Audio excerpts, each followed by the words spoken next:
Nous allons passer à notre témoignage. C'est notre maman ivoirienne qui vient témoigner la gloire de Dieu. Alors, on va l'appeler Maman Sifa. Et Maman Sifa nous raconte ceci.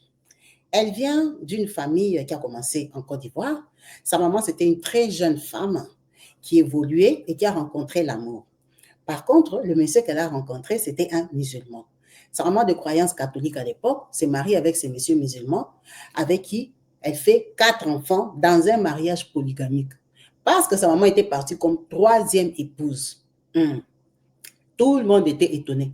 Ses parents étaient surpris. Le monsieur était très, très riche.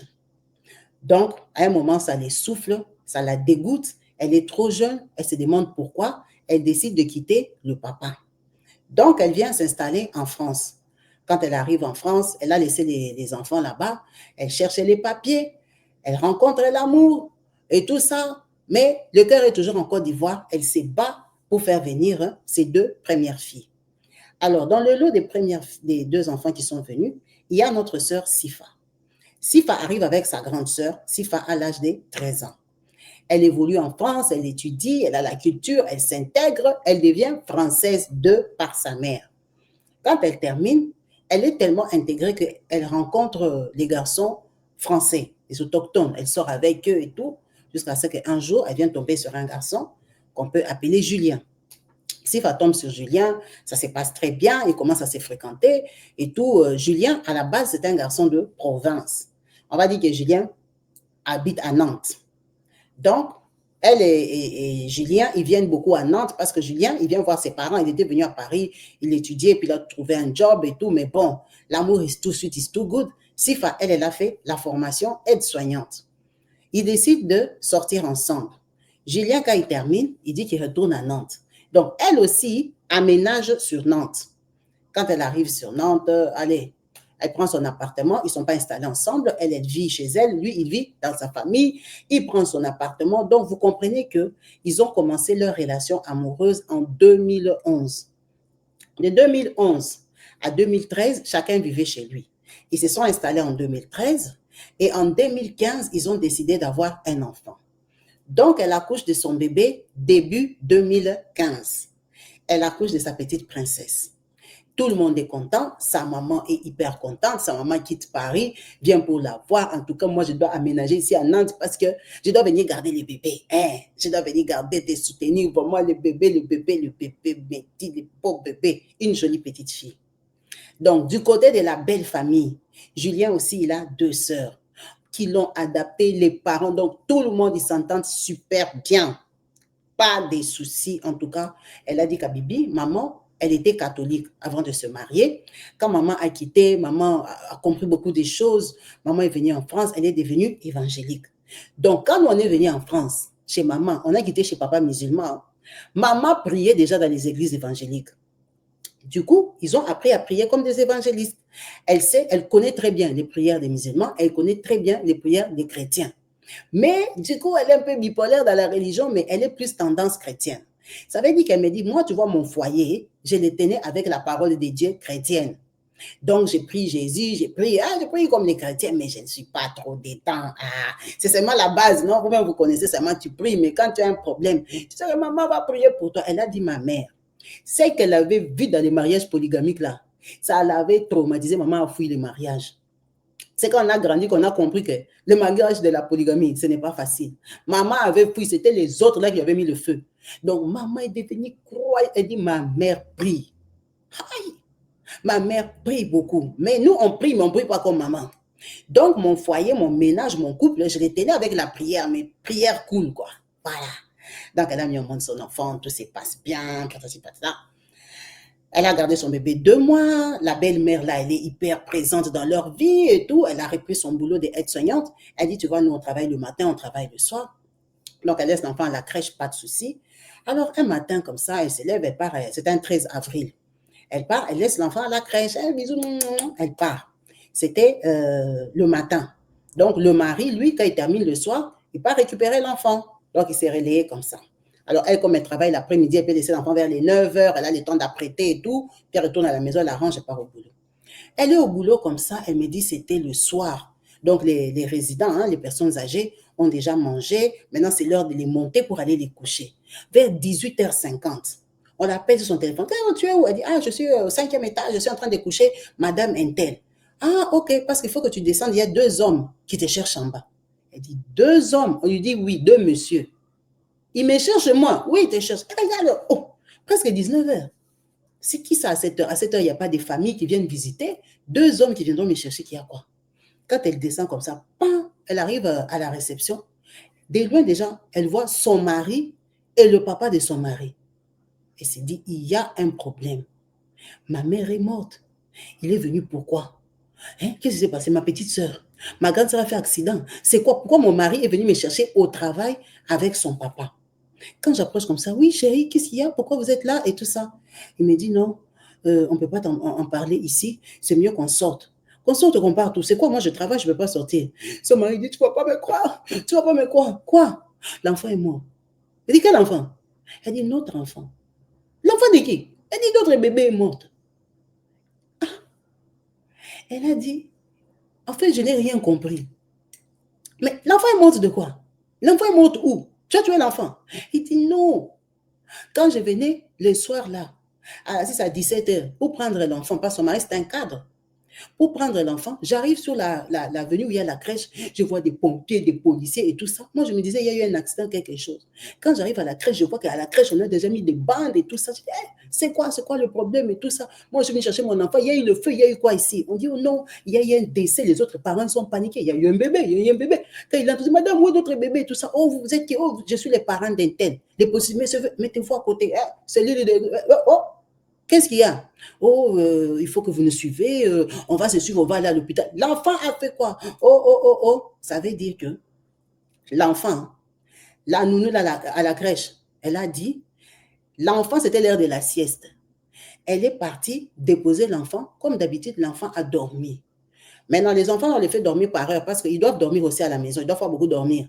Donc, on a déjà dit 45 minutes, c'est 45 minutes. Quand elle part après 45 minutes, porter l'enfant. L'enfant est déjà décédé. Elle-même, elle a poussé un cri parce qu'elle n'a pas compris. L'enfant est déjà décédé comme ça. Elle a dit quoi? L'enfant est décédé en dormant. On a pris l'enfant, on l'a amené à l'hôpital. Donc, c'est quand il était venu la chercher. Après, ils sont retournés. Ils ont dit, on doit faire l'autopsie. La nounou n'a pas tapé notre enfant. Elle n'a pas étouffé. Elle n'a pas. On a fait l'autopsie. Son mari, là, c'est un blanc qui vient d'une famille riche. On a fait les autopsies. L'enfant est décédé, mort du nourrisson. Comme on appelle mort naturelle. L'enfant est décédé de rien du tout. L'enfant est mort. Elle a dit, c'était la soirée la plus longue de ma vie, la plus horrible. La seule soirée que je n'ai pas compris, en fait, pourquoi elle a existé cette soirée-là. Elle a dit, je ne savais même pas comment pleurer. C'est pas mes larmes qui coulaient, mais c'était mon cœur qui saignait. Je dis, Kabibi, on a aménagé ensemble en 2013.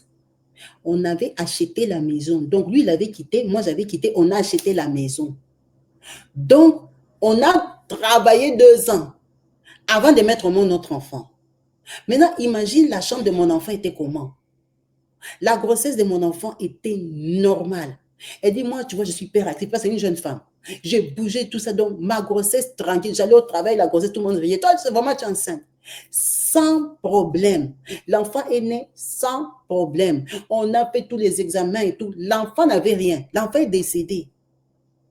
Elle a dit, non, Dieu peut te taper, ça te faire ça dur. Ils ont commencé les deuils, ils ont pleuré, ils ont enterré leur enfant. Elle a dit, tu vois, on avait déjà habité 2 ans seuls. Et puis l'enfant est venu que 6 mois. Elle dit, l'atmosphère a changé. Donc, même nous deux, on n'arrivait plus à mettre la joie dans la maison. Tout le monde a maigri. Tous les grands-parents ont maigri. Ma mère a déménagé. Elle est venue s'installer dans ma ville. Parce que j'avais perdu mon enfant. Personne n'a rien compris. L'enfant nous a échappé comme ça. La maison était aménagée pour elle, les chaises, les fauteuils bébés partout. Donc, elle dit, imagine une maison où vous avez attendu un bébé. La vie m'a dépassée. Tout le monde pensait que j'allais tomber en dépression. Mon mari même, elle a dit, j'ai pleuré, j'ai pleuré. Après, je me suis souvenu qu'il y a un Dieu. Il y a un Dieu qui existe. Pourquoi je pleure comme ça? Pourquoi je pleure comme ça? Pourquoi? Elle a dit, tu pleures, tu n'arrives pas à arrêter de pleurer.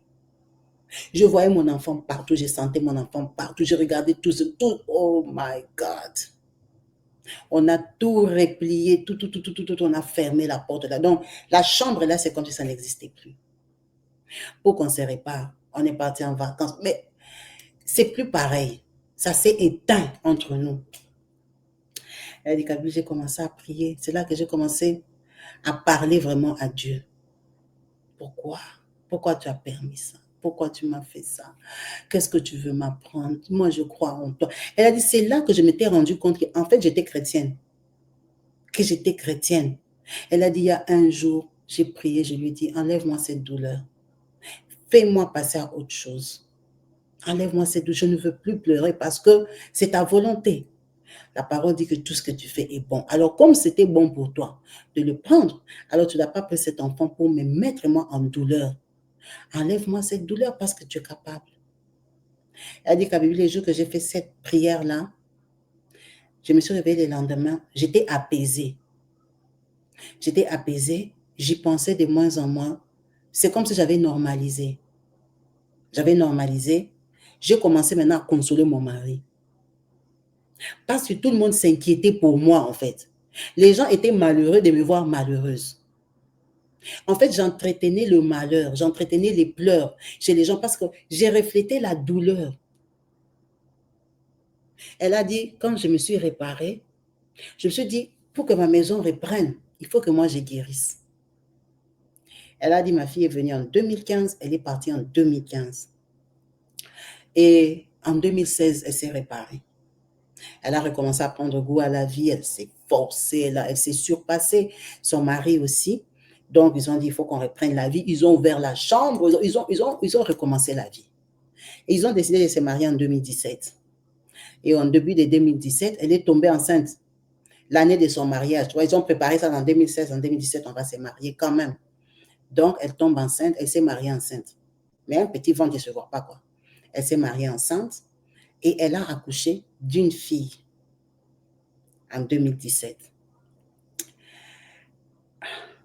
Elle a dit, quand j'ai accouché, je me demandais, il faut que j'ai peur, il faut que je croie que ça va marcher, il faut que... Mais j'étais heureuse. Et mon mari était heureux. Elle a dit, par contre, j'ai gardé ma fille 6 mois à la maison. Mais il y avait les crédits, il y avait tout ça. Donc, après, elle était obligée de reprendre le boulot. Sa maman avait déjà aménagé. Donc, l'enfant restait au minimum chez les nounous. S'il n'est pas chez la mamie africaine, il est chez la mamie blanche. Donc, il allait seulement à la crèche par formalité parce qu'un enfant doit aller à la crèche. Mais ils ont dit, ils ne vont pas vivre avec la peur. Sa maman l'a aidé, l'a soutenu dans les prières. Elle a dit, tu vois, comme ma mère, en plus, elle était venue vivre là-bas. Donc, on avait vraiment tout confié à Dieu. Donc, ils sont restés comme ça en 2017. Et puis, elle est retombée enceinte en 2019. Elle a dit, elle a accouché le jour que, le 16 mars, le jour que le président Macron a dit que le confinement a commencé. C'est le jour qu'elle a accouché. Au mois de mars, en plein confinement. Donc, elle a eu un enfant en 2017 et un enfant en 2020. Elle m'a envoyé sa famille, les photos de sa famille. Son mari, elle et ses 2 enfants. Elle a un garçon et une fille. Son aîné, c'est une fille. Deuxième, c'est un garçon. Elle a une... Les cheveux sont comme ça, l'enfant. Les cheveux, en plus, sa maman l'a peigné, elle a fait exprès. Les cheveux sont comme ça. Une jolie métisse. Elle dit, maintenant, l'autre était partie à 6 mois. En fait, je n'ai jamais regardé ma fille avec le regard de l'autre enfant que j'avais perdu. Jamais. Je l'ai toujours regardée comme elle. Je n'ai jamais essayé de faire les liens ou de la tenir, genre, c'est toi qui es revenu. Non. Je l'ai prise pour une nouvelle personne. Je l'ai prise pour une deuxième chance. Je l'ai prise pour un nouvel amour. Dieu m'a restauré, il m'a redonné ce que j'avais perdu en mieux. Elle dit, j'aime beaucoup ma fille, mais pas d'une façon démesurée. J'aime mes enfants. J'ai une famille heureuse. Mon mari est heureux. Ma belle famille, ils sont hyper heureux. Ma maman et tout. On est heureux. Même si elle a dit, elle est très croyante. mais elle n'est pas trop sœur. Ah, elle a dit, elle va travailler sur ça. Elle va travailler sur ça. Elle prie, elle croit en Dieu. Et elle sait que c'est Dieu qui a restauré son foyer. Mais ce n'est pas une sœur qui passe son temps à suivre, oh, prière de combat, oh, comme si on a dit qu'il montait là-bas, oh, tel pasteur a dit. Elle a dit, je ne suis pas comme ça. Je suis une croyante. Je crois fermement en Dieu. Parce que c'est Dieu là qui m'a restauré. Dit Kabibi, je pouvais mourir. La douleur là, je ne souhaite même pas à ma rivale. Même pas mon pire ennemi, même à quelqu'un qui m'arrache le mari. Elle a dit, je ne peux pas, parce que tu ne peux pas comprendre la douleur là si tu n'as pas perdu un enfant. On n'a pas dit un être cher. Elle a dit, maman, enfant et parent, ce n'est pas la même chose. Enfant qui est sorti de ton corps, tu ne peux pas expliquer ce que tu as senti. Et quel enfant? Pas un enfant que tu voulais jeter, un enfant que tu attendais. Un enfant qui donnait le bonheur à tout le monde. Tu vas sentir quoi? Elle a dit, c'est Dieu qui l'a restauré. Il a dit, il m'a tellement restauré que je n'ai jamais comparé ma fille à celle que j'avais perdue. Je ne me suis jamais demandé, elle allait devenir comment? Est-ce qu'elle allait être belle comme celle-ci? Est-ce que? Je ne me suis jamais posé la question. Parce que vraiment, Dieu a gommé, il m'a fait passer à autre chose. Il m'a fait passer à autre chose. Donc, elle est venue de témoigner pour montrer au monde qu'elle est reconnaissante.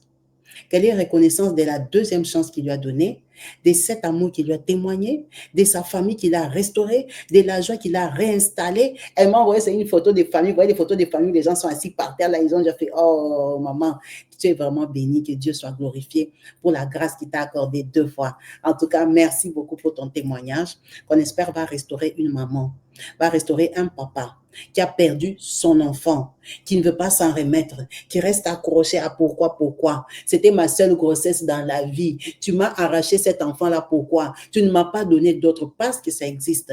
Il y a des gens qui ont mis au monde un seul là est mort. L'âge est déjà avancé. Tu ne peux pas retourner en arrière. Il y a des gens qui ont accouché, ça fait fausse couche. Depuis que c'est parti, tu ne tombes plus enceinte. Ne maudis pas Dieu, prie. Il restaure les cœurs. Ne reste pas sur la souffrance. Ne reste pas dans le brisement. Ne reste pas dans pourquoi. N'entretiens pas cette douleur-là. Parce que quand tu entretiens cette douleur, tu fais souffrir les autres. Tu fais souffrir l'entourage. Elle a dit, tu vois, moi, ma blessure, contaminé tout. Tout le monde était malheureux de me voir malheureuse. Et je ne voulais pas être le reflet du malheur. Je ne voulais pas être le reflet de la douleur parce que je suis une enfant bénie. Notre vie, comme on avait commencé dans la parcelle de polygamie, et ce que nous sommes devenus aujourd'hui, si ce n'est pas Dieu, c'est qui? Aujourd'hui, avec son mari, ils ont une société, eux deux ne travaillent plus, elle n'est plus aide-soignante. Elle a fait une autre formation, ils sont chefs d'entreprise. Ils sont chefs d'entreprise. Ils vivent très bien. Ils vivent au sud de la France. C'est pour ça que je n'ai pas dit où elle habite. Ils ont une grande société. Ils vivent en bordure de mer. Ils ont une maison qui vaut presque 1 million d'euros parce qu'ils ont revendu la première. Ils ont acheté. Ils ont explosé financièrement. Elle a dit, Kabibi, tout ça là, si ce n'est pas Dieu, c'est qui? Pourquoi je vais m'accrocher seulement à ce qu'il m'avait arraché? Pourquoi je vais m'accrocher à ça? Elle veut dire à une personne qui a perdu un enfant, un être très cher, ne t'accroche pas seulement à ce que tu as perdu. Regarde ce que tu as. Parce qu'à un moment, dans ma vie, dans ma maison, c'était terne. Dans ma maison, il n'y avait plus de vie, mais on était vivant. Dans ma maison, on avait des bons salaires. J'ai travaillé, mon mari travaillait encore à l'époque, ses parents étaient hyper riches et tout ça. On était jeunes, on venait d'acheter, mais il n'y avait plus de joie, il n'y avait plus de vie. Pendant qu'on était vivant, on s'est réveillé vivant et en bonne santé. Donc, pourquoi tu veux seulement entretenir la douleur? Pourquoi tu veux seulement entretenir la peine? Pourquoi ça te plaît de rester dans cet état de souffrance? Ça ne glorifie pas Dieu. Demande-lui, il va apaiser ton cœur. Demande-lui, il pense les blessures de nos cœurs. Demande-lui, il va te sortir de là. Parce que ta souffrance ne le glorifie pas. Te voir malheureuse, tu reflètes le malheur, tu reflètes la souffrance. Ça ne le glorifie pas. Si tu es un vrai enfant de Dieu, tu ne dois pas te présenter avec les larmes, comme quelqu'un qui souffre, comme quelqu'un qui manque même la paix. Tu n'as pas la paix dans ton cœur parce que tu as perdu. Tu as perdu un être cher, mais tu n'as pas perdu Jésus. tu n'as pas perdu la parole. La parole, c'est la vie. Tu ne l'as pas perdue, tu l'as lui. Il faut que ça te console, il faut que ça t'apaise. Quand il dit, fais de moi ton premier amour. Fais de moi ton premier amour. Aime ton Dieu de tout ton cœur. Si Dieu est dans tout ton cœur, il n'y a aucune souffrance qui peut t'affaisser. La douleur, il y aura, parce que la séparation fait mal. Mais la douleur ne peut pas prendre les dessus de ta vie. Ta vie ne doit pas être marquée douleur, pleurs, grincement des dents, déception, malheur. Non. Ta vie ne doit pas être marquée comme ça, identifiée comme elle a perdu un enfant. Pourquoi? Parce que tu portes ce masque-là, parce que tu portes cette perte-là, parce que toi, tu veux qu'on t'appelle veuve, parce que toi, tu aimes ça, tu veux qu'on ait pitié de toi, tu veux de la compassion pendant que toi, tu as Jésus, pendant que tu as la parole en toi. C'est pour ça qu'elle a partagé ça pour dire que Dieu l'avait restauré. Ce n'était pas facile. Ce n'était pas facile. Ils ont ouvert la chambre. Elle a dit, on a ouvert la chambre. Je suis entrée sereine. Je ne suis pas entrée, oh, non. Je suis rentrée sereine. J'ai commencé à voir les petites qui disaient, ah, ça c'était mignon. Ah. Elle a dit, je suis rentrée normale. Et on a habité dans cette maison-là. Après, quand ils se sont mariés, c'est quand ils avaient fait la société, ils ont acheté une autre maison. Ils ont déménagé. Donc là, ils sont dans une nouvelle vie. Mais ils sont forgés, ils se sont rapprochés, ils sont blindés avec son mari, ils sont complices, ils sont attachés. Parce qu'ils ont traversé une épreuve très, très, très dure. Vraiment, je veux que ces témoignages, et j'espère, va fortifier une personne, va aider une personne à passer outre, à avaler la pilule, à accepter. Parce que Dieu veut qu'on lui mette à la première place, que les douleurs, les grincements de ce monde ne nous déstabilisent pas, ou nous détournent de sa voie, ou nous fassent penser même en une minute qu'il a été mauvais, qu'il a été méchant, qu'il nous a déçus. Dieu ne déçoit jamais. Il permet des choses, mais lui ne déçoit pas. Il permet des malheurs, mais lui, il ne t'a pas déçu. Parce qu'il te permet de voir et vivre ce malheur-là. Vraiment que Dieu bénisse sa parole et qu'on le glorifie aussi pour ses témoignages. Merci beaucoup, maman, pour ton témoignage. Comme on dit, il n'y a pas de grands témoignages, il n'y a pas de petits. Pour que les témoignages soient puissants, il n'a pas besoin de faire 2 heures du temps. Il n'a pas besoin. C'est l'acte. C'est l'œuvre du Seigneur dont on parle, qu'on glorifie. Merci beaucoup à vous tous d'avoir suivi cette vidéo jusqu'à la fin, en espérant que vous allez la liker, que vous allez laisser en commentaire vos mots d'amour, votre foi, encourager, comme je dis, n'hésitez pas à laisser des commentaires positifs, de donner des versets bibliques, des réconforts, d'écrire des prières qui peuvent encourager une personne viendra lire, voir des mots, si Dieu te met à cœur, d'écrire à une veuve, d'écrire à quelqu'un qui a perdu un parent, si tu as des paroles touchantes qui peuvent l'aider à avancer, tu as des versets, tu as quelque chose qui peut aider quelqu'un qui va regarder cette vidéo. Hein, et lire ce que toi tu lui as conseillé, l'amour que tu lui as témoigné, en l'encourageant de laisser et d'avancer, de rester focus sur la parole de Dieu. N'hésite pas d'écrire, n'hésite pas d'écrire. En tout cas, n'hésitez pas de partager cette vidéo autour de vous, comme on dit, l'évangélisation avec les témoignages. Je vous dis sur ce, à la prochaine. Peace and love chez vous. Bye.